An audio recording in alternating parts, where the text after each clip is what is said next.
What's going on YouTube? This your boy I am Cord from the Akkolades, back with another tutorial. So for this video, I pretty much wanted to do an update on a video that I did some months ago, maybe even a year ago, on how to use Maschine as a plugin inside of a DAW. And the video that I did before was showing you how to use Maschine as a plugin inside of Logic. And I wanted to show y'all a quicker workflow that I've adapted to, and maybe some of you might like it, or maybe want to stick to the way I showed you in the previous video. So if you've seen the previous video, I showed you how to route the outputs of Maschine into your actual tracks in the Logic. Well, for my workflow now, I'm dragging and dropping. So the benefits of the previous tutorial, once you drug the MIDI notes out, the MIDI pattern out onto, like, say, your kick track, you can edit the MIDI notes right here instead of having to go back into Maschine. So for my workflow now, I'm just gonna go ahead and get to it, show y'all. So I'm gonna play this beat that I just started.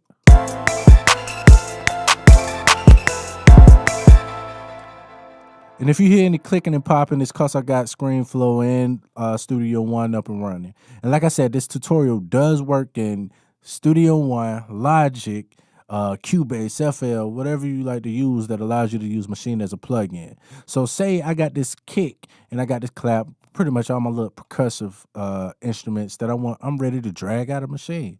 So if you look to your right, you see you have this MIDI notes icon and the audio file icon. These allow you to drag those out. So in order, say if I want to drag these out, I want to make sure I got the piano roll selected. I want to go to my kick track, and I like dealing with audio files, being that, you know, I'm so used to mixing in Pro Tools and using audio files instead of MIDI. So I drag the audio file out, drag and drop it. Boom, there we go. That's my kick. Boom, drag the next one, clap. Oh, what's this, hat roll? Boom.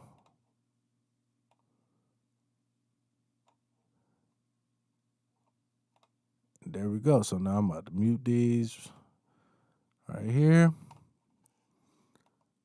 Go ahead and get rid of the ends of those. And then I want to turn these down because I know they might be a little bit louder. And just a little bit playback.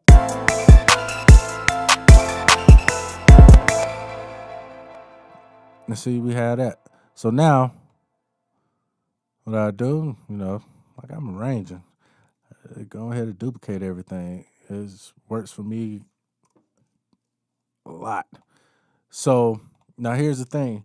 So say if I wanted to do another, like say these first 4 bars of this kick, I like those for the first 4 bars, and I want to change it up for the next 4 bars. I'll probably delete that thing right there.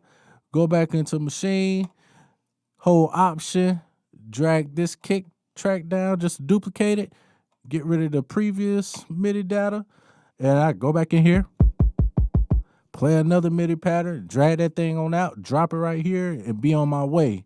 So I like that workflow better because it works for me. And 9 times out of 10, before I even start dragging anything out of Maschine, I already have everything the way I want it. You know, before I start dragging anything out, that way I ain't even really got to go back in there unless I want to add something crazy or something. So another thing, like a lot of people like using like the MIDI pattern from their kick to be like the start of their, or the foundation of their 808, and vice versa. So you can still do the same thing. So I got this 808 track right here, and you know, I'm using sample 1. I got my 808 loaded up in here. And say I wanted to use my MIDI notes from my kick pattern. I go right back into Maschine, boom. Make sure I unbypass this kick track, go back to my piano roll, make sure I got my kick track selected, go to MIDI, drag and drop that thing right there, and there we go. Just double click on that thing, make the notes longer so you can hear it. Let me solo this. And then from there, you good. So hopefully this helps some of you out, and maybe you might like this workflow better than the other one. So if you do, just let me know. If you got any other questions, feel free to let me know, and I'll get back with you as soon as I can. Till then, appreciate the support, and I'll see y'all on the next one. Peace out.